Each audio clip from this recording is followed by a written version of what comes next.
Stop scrolling and look at the map of the Caspian Sea for a second. For 3 years, this body of water was the busiest highway for terror in the world. Cargo planes loaded with Shahed drones were flying non-stop from Tehran to Moscow, fueling the war in Ukraine. But suddenly, the skies have gone quiet. The flights have dropped significantly. The supply chain that everyone said was unbreakable is breaking. And just hours ago, a bombshell report confirmed what intelligence agencies have been whispering. Iran's military role in Ukraine is shrinking. But here's the catch, and this is why you need to watch this video until the very end.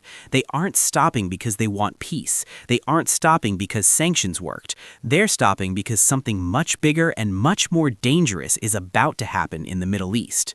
If you think this is good news for Ukraine, you are missing the real story. By the end of this deep dive, you will understand why a retreating Iran might actually be the signal for a new war that the United States is not ready for. Let's get into it. To understand why the Iranian shipments are drying up, we first have to look inside Russia itself, specifically at a place called Alabuga. For the last 2 years, while the media was focused on Iranian cargo planes, the Kremlin was quietly executing one of the fastest industrial shifts in modern history. They realized early on that relying on a volatile partner like Iran for their most critical weapon, the suicide drone, was a strategic weakness. So they bought the license. They didn't just buy the drones, they bought the factory.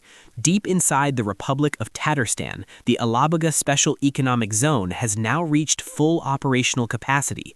Intelligence reports suggest that Russia is now manufacturing thousands of Giran-2 drones domestically. These are Russian-made copies of the Iranian Shahed. They have better guidance systems, they're made with Russian labor, and most importantly, they don't require a phone call to Tehran. This is the first reason the role is shrinking. Russia has outgrown its supplier. It's a classic case of technology transfer. Iran was the starter kit. Russia is now the mass producer. This makes Russia more dangerous because they are now self-sufficient. They have decoupled their war machine from Iranian logistics. But the Russian factory is only half the story. The other half is happening on the streets of Tehran. Right now, the Islamic Republic is facing a perfect storm. You have an economy that is in free fall, the currency has collapsed, but more importantly, the regime is terrified of what's coming next in the Middle East. Tensions with Israel are at an all-time high. The United States has moved significant naval assets into the region. The leadership in Tehran is looking at their stockpiles of ballistic missiles and drones, and they're doing a cold, hard calculation. If a war starts tomorrow with Israel or the US, do we have enough ammo? The answer, apparently, is barely. This is the hoarding theory.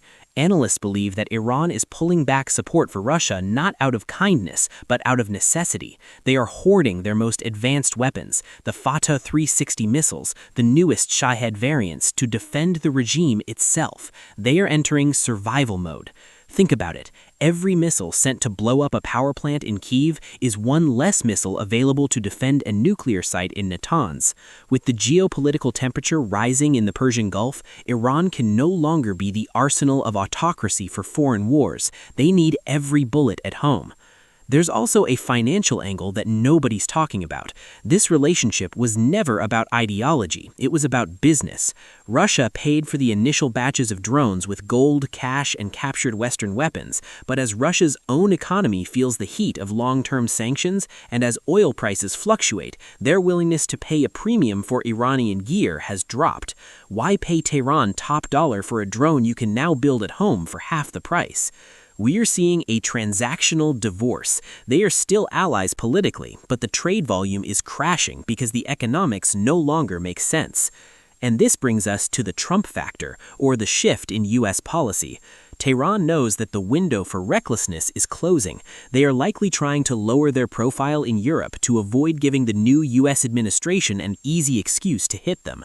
By shrinking their role in Ukraine, they are trying to say, look, we are not the problem anymore, hoping to avoid further sanctions while they deal with their internal crises. So, what does this mean for the world? This is the scary part. When a country like Iran stops exporting weapons, it usually means they are preparing to use them. The shrinking role in Ukraine is actually a signal of a rising threat in the Levant. The supply lines that were going north to Russia are likely being redirected west to Hezbollah in Lebanon, to proxies in Syria, and to the Houthis in Yemen. We're seeing a redistribution of threat. The pressure on Ukraine's air defense might stabilize since Russia is using its own production now, but the pressure on Israel's Iron Dome and U.S. Navy destroyers in the Red Sea is about to skyrocket. The hardware is coming home to the Middle East.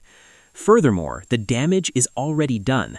Russia has learned everything it needed to learn from Iran. They have shared intelligence on how to jam American GPS, how to evade Patriot batteries, and how to swarm radar systems. That knowledge transfer is permanent. Even if Iran never sends another drone, the Russian military is now fighting with Iranian tactics, and the Iranian military is learning from Russian data. In conclusion, the headline, "Iran's role is shrinking," is true, but it's deceptive. It's not a sign of weakness. It's a sign of a strategic pivot. Russia has become self-sufficient, and Iran has gone into defensive hibernation, hoarding weapons for a potential direct conflict in the Middle East.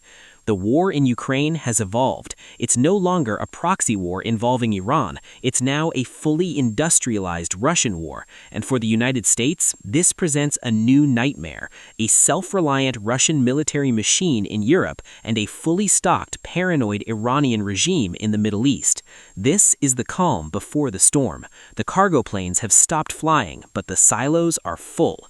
I want to hear from you in the comments. Do you think Iran is hoarding weapons for a war with Israel, or did Russia simply fire them as a supplier? Let me know your theory below.